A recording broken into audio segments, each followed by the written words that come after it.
Welcome to the Real Estate Pros Show, where we interview real estate investing professionals from coast to coast, as well as the service providers that serve the real estate investing industry. Our goal is simple: share what's working now to help you improve and scale your business to the next level and meet the pros that can help you get there. Real Estate Pros is powered by Investor Fuel, America's leader in helping real estate investors and professionals build the business you need to live the life you've always dreamed of. Let's start today's show. Property insurance for real estate investors doesn't have to be difficult, but it does need to be there to protect you when you need it. MyInvestorInsurance.com not only provides insurance at 15 to 30% cheaper than traditional agencies, it's built specifically for real estate investors like you.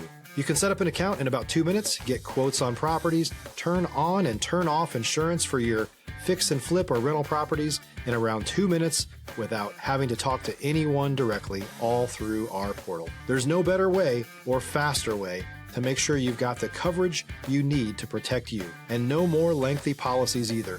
Once you're set up, you're billed monthly and prorated by the day for however long your policy is active. It's powered by MSI, the third largest independent MGA, with 1.5 million customers and more than $1 billion in cumulative premiums written. Get set up today in about 2 minutes at myinvestorinsurance.com/fuel. Hello, everybody, and welcome back to the Real Estate Pros Podcast. I'm Mike Stansbury. Today, my special guest, all the way from Dallas, Texas, Rob Anderson. Rob, how are you, sir? I'm great, Michael. Well, Thanks for having me. Yes, sir. We're excited to hear a little bit about your superpowers there in Texas. But first, we got to let everybody know about Investor Fuel. At Investor Fuel, we help real estate investors, service providers, and real estate entrepreneurs 2 to 5x their businesses to allow them to build the businesses they've always wanted and allow them to live the lives they've always dreamed of. Sorry about that, folks. Sometimes you get tongue-tied. You do this a lot, and then you're still not that great at it. Anyway, Rob, let's talk about your origin story. So, what were you doing before you pivoted into real estate or got into real estate? Or what were you doing beforehand, and what made you get into real estate as an investor, as maybe an entrepreneurial endeavor? What did that look like for you? Well, those are two different things, and you can blame Robert Kiyosaki because I read that book 25 years ago, Rich Dad Poor Dad, and I bought my first rental house in 2003.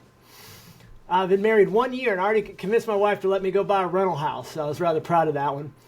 And now, mind you, that wasn't the day job. I was working on a Wall Street-like career. I was selling investment products to financial advisors, the Morgan Stanleys and Merrill Lynch's of the world. And I did that for about 20 years for the day job. But my personal money, pretty much half of it was going into real estate. And so I was a little bit of a hypocrite there, you know? Yeah. So during the day, right, you're working, but you also had this side hustle of you read the book, it affected you in a way you saw that assets can pay for your liabilities, and so at a very early time in your career, you just got after it with regards to real estate. And I get the dichotomy, right? They're like, hey, what do you personally invest in? Stocks? What stocks are you picking? Oh yeah. And you're like, I got all this residential real estate that I'm buying.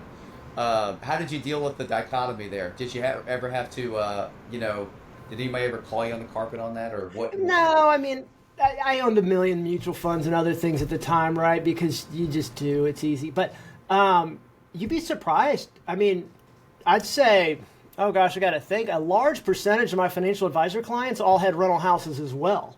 So it wasn't this, I joke about the hypocrite thing, but no, it got pretty common. In the 2000s leading up to, 08 changed some things, obviously. But I would say it wasn't that uncommon. It also wasn't something that you talked about a ton either, right, unless you got to get to know somebody first, and then you kind of, okay, here's what I'm doing. Yeah. They got to have a little equity in your life and personal life. So sure. 100%. So, tell me about, I always like to hear about what happened in 2008, because every real estate investor, every human being that was going through that time, it's 2008 and then COVID is when things changed and somebody pivoted or somebody maybe lost it all or saw the opportunity to do a lot. So what did 08, what did that financial crisis, how did that color or filter how you invested at that time and going forward? Stop living on an island and join the #1 mastermind in America for professional real estate investors. Investor Fuel is a community of hundreds of the nation's top investors working together to build stronger businesses and better lives. In addition to the amazing community of real estate investors acting as a board of advisors for one another, Investor Fuel members have access to 100% funding on purchase and repairs for our members only, a health insurance program, and benefits and discounts that more than pays for the membership of most of our members, meaning it's actually costing you money to not be a member of Investor Fuel. If you're looking to scale your business and build a business that allows you to live the life of your dreams, please visit investorfuel.com today and book a call with our team. Well, I'll tell you, if anything, it taught me diversification and what that truly means. So being in that financial world, there's a lot of preaching on diversification, but what was interesting is back then, diversification, I got a securities license in the 90s, okay? And so back then, diversification was you spread your money across financial stock baskets, large cap, value, growth, small cap, some bonds, some balanced funds, maybe a REIT fund if you're really out there. Sector funds really weren't there. That was diversification back then. Well, in 2008, everything fell together. You didn't have this benefit of diversification. And I came up with this thing. I go, this whole thing about not having all your eggs in one basket was turned out to be an issue because people thought that was the case, but all those eggs were in the same basket. They were just spread out inside that basket. Right. Well, when that basket fell, they all kind of fell. I'll never forget a financial advisor crying in 2008, literally crying. Very successful lady. Because she didn't know how to tell her clients that their bond portfolios were down 30%. Bonds, they should not fall 30%. That's what happened back then, for those of you who don't remember. It was a brutal time. I personally was at a company, and as you do well at a company, they give you private stock. I had stock that invested.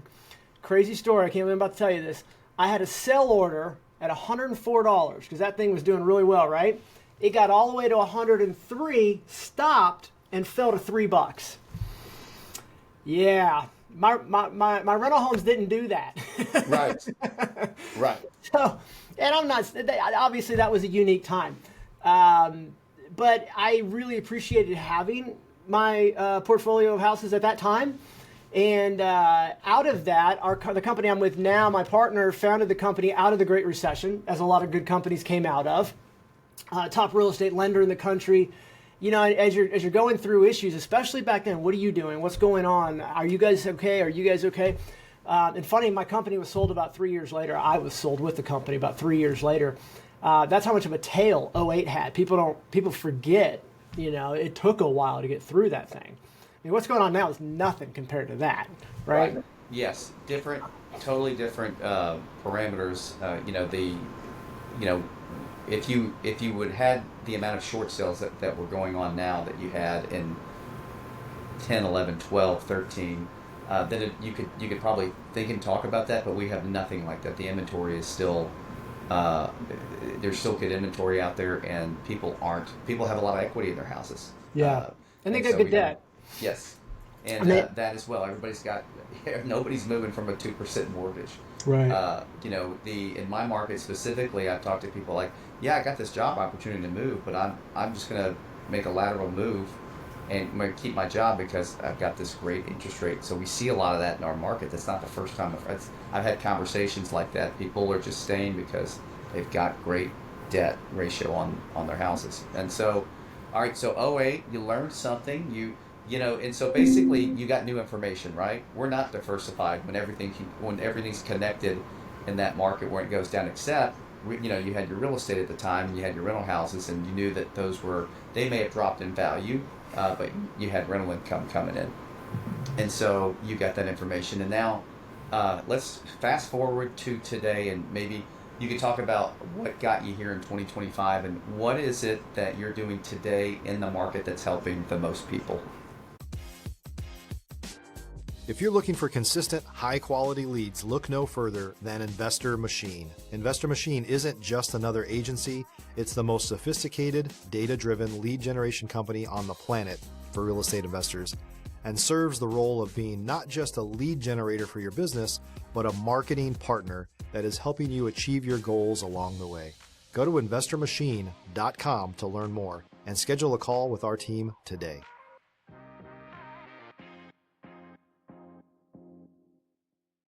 Yeah, so, I mean, there's a lot of story here, but I basically help people add a passive investing component to their active investing component when it comes to real estate. I've since sold all my rental houses, and now I've bought a few more since then. I think I shared with you my Airbnb that I have at colleges in here and there. But I sold my portfolio because I started investing with my friend who founded the company that I'm part of now. And I was really amazed because the problem is I love real estate investing. Active real estate investing is a great thing, but I had a great job. I didn't need another job. And as you scale up, there's a time commitment there, right? And so I kind of, okay, this is working out, but I didn't need another job. I was running out of time, and the wife sure didn't want to participate at the level I was trying to get her to. And I'm all into marriage preservation, if you know what I mean. Right. That's best preservation. Yes, sir. So, I started investing with my partner who founded the company on a passive basis in his commercial real estate deals, which I'd never seen or heard of before. Mind you, I'd been in the financial industry. I would even argue at one of the topper ends of the financial industry for, 15, 16 years at that point. And holy cow, I made really good returns with him, and I didn't have to do a thing. I didn't have to apply for a loan. I didn't have to scout something out. I didn't have to deal with tenants. I didn't have to take any phone calls. I was like, okay, I'm kind of sold. Tell me what I'm missing here, right? And there's risk parameters, and you've got to evaluate and due diligence, and we do that for people. But long story short, Michael, I'm helping people understand the passive markets and how they can participate. And unfortunately, the way that the rules are written is you have to be an accredited investor for most of what's out there. Not everything, which means 200K in income or $1 million net worth. But your homes count, your retirement counts. There's a lot of ways you can get there. But there's so many more options. And this is funny. So I have a lot of friends in the financial services industry. I've got, and I'd say a ton of them have invested with us. Every big name on the street, somebody who works there has probably invested with us just because that's where I came from, right? And it's funny, they have their own product, but it's different because the large scale product gets watered down. You don't have the immediacy, the direct access, if you will. I was talking to a friend at a major firm. I'll just tell you it's Invesco because you'll never tie back who this is. Great shop. They got a lot of good stuff there. And I've got a lot of friends over there, and he's like showing me his product, and I'm like, well, you could do this, this, or this. No idea. And not to pick on him for a second, but that's just, they create product for a certain thing, if I'm saying that well. Yes, I'm following it. When you're at that level, it's just watered down because it's meant to feed the masses. Right. You don't get the direct access anymore, and I love helping people with the direct access. That and tax advantages. Tax advantages are the biggest thing. Tax advantage real estate is one reason you do it. You should do it. And then lastly, I help people retire. Once you get them fat and happy, and they have, I don't know, what number of homes or cash flow is a successful number in your eyes? Well, so I think it varies with the individual. If I have no debt and I'm making $12,000 a month on my rental income or my after all expenses, then I'm a happy camper. I'm perfect. But I think it's just different for everybody. Sure. I've done this thing with and what's it cost for you to live in Memphis? The cost of living is not that great. But if I'm in Miami or wherever, it's different across the board. I met a gentleman the other day, and he makes $50,000 a year at his job, but he's got $150,000 of cash flow coming in every year from his rental property, and he just enjoys his job. And so, but for me, if it was just for me, it'd be okay, zero debt on my property and $12,000 a month in cash flow after expenses. There you go. So whatever number of homes that is, right? Once you get to that level, at some point, depending on how good you are as an operator, some people can just handle it and it's not an issue. I wasn't one of those. I had issues. I evicted 3 times. Oh my gosh. Fired property management companies left and right. I got tired of fixing stuff. I'm going to stop. Right. But I made good money on it. Don't get me wrong, I did. But you were active. Your phone was on. You got text messages. It's 8 o'clock at night, and you're getting a text message about a toilet. If you're a new or newer real estate investor looking to launch or grow your real estate investing business, please check out Investor Fuel Club. It's a coaching community, but unlike anything you've ever seen before. And you can actually partner with members of our mastermind from coast to coast on deals right in your market. There's no better opportunity to build a consistent business than to literally partner with pros to help you avoid costly mistakes, avoid the need for capital to do deals, and help you eliminate your fears as you're starting your business. Learn more about Investor Fuel Club at investorfuel.com/club. That does happen, yeah. That absolutely happens. And so at some point, everybody wants to retire from running their real estate. But how do you do it in a tax-efficient manner, right? And that's what we help a lot of people with. It's a combination of passive 1031 exchanges, opportunity zone opportunities, and other ways that you can transition to let big professional firms manage it, give you the cash flow, and because you're pulling out all that equity without taking, unless you've done some refis, but a lot of times you're pulling out 100% of the equity without paying tax on it, we can generally raise your income as well while taking away all of that work. You've got to be ready to kind of like let it go, though, at that point. Not everybody is, and we totally respect that. But that's a lot of what we're helping people do. You're letting them get the returns from real estate in a capacity where they're not active.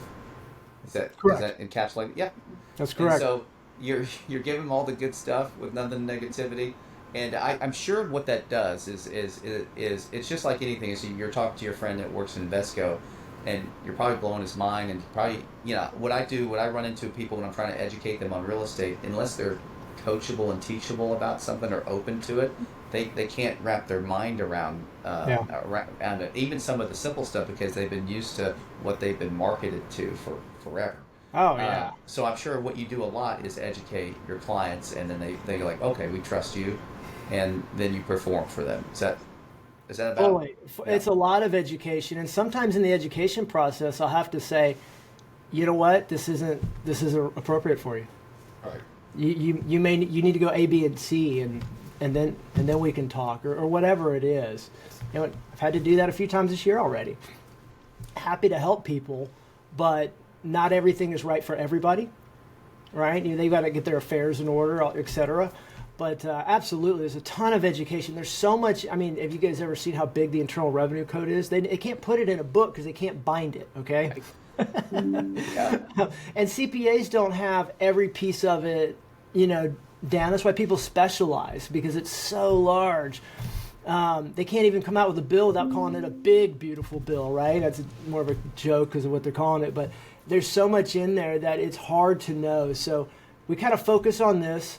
There's also another aspect of it, and a lot of business owners, when they go to sell their company, we always preach, if you own that building or you own that land, you got to separate the sale from the sale of your business. Right. Have them buy them separately, or don't sell them your property. You keep that property, and either be the landlord, sell them the business, or you sell them the business, and then we go sell that property separately so you can then do a 1031 exchange. I was talking to a business owner the other day, runs a steel kind of fabrication type business, and he was looking at diversifying because all of his eggs are in his company's basket, speaking of that, and he's got all of his net worth tied into that company, and he's 63. I said, at some point you want to do this on your own terms, right? Well, he bought his land for $1 million, but it's probably worth $5 million now. That's a lot of tax to pay. And so what a lot of people don't realize, and I know you probably do, Michael, but it's not just the capital gains. Depending on your income, you got that net investment tax, which is, they used to call it Obamacare. And so that could take you to 20 to 23.8 on your capital gains.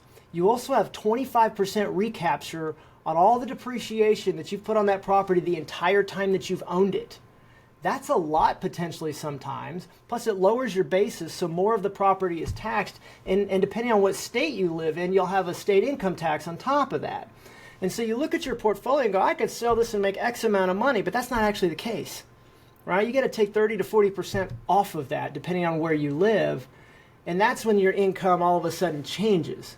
But if you didn't have to take that 30 to 40% haircut, and you moved it all into passive vehicles with large companies that professionally manage this for you, even though you're only earning, say, I don't know, 5% or 6% on that amount, it's the equivalent of, 9, 10, 11, 12 Right. taxable. Okay, that's very, very interesting, and exactly right. I've seen the same. It's just they're again, as a business owner, if you're an operator, you're just going down the path of what's always been done, and I've seen this happen where they've sold the business and the property, and then it's later that they realize that there are some other advantages they missed out on, and they've been taxed. And they just don't know what they don't know. And so what you do, Rob, is a great job of educating those folks. Were you able to help the guy with the 5? How did that turn out, or what's best case scenario for him? Well, I have friends who've been there, done that are in that business that can help him, and I put him into contact with a trusted resource. Which, if any of your audience wants that, I'm happy to do it too. Because just as you said, education is important. When you're going to go through potentially one of the largest transactions of your life, you can't talk to enough people. Right. Let's face it, you need good counsel and advice to make sure you maximize that, because 9 out of 10 people who sell their company do not maximize the sale of that company. Sadly, that is what it looks like right now. And if we can help just a little bit, we'd love to, right? Just to help them out. It gets them more investable assets, which is something we can help them with, right? But at a minimum, the hardest thing is to have that regret of, they got one over on me, Right. So, Rob, you would be a good person to talk to before they talk to a business broker. You think somebody would be? We could help, because I have no invested interest in this. Right. I really don't. The business broker does. I can help vet that business broker or give them an alternative, and they can compare. Because a lot of people find one person, and they talk to that one person.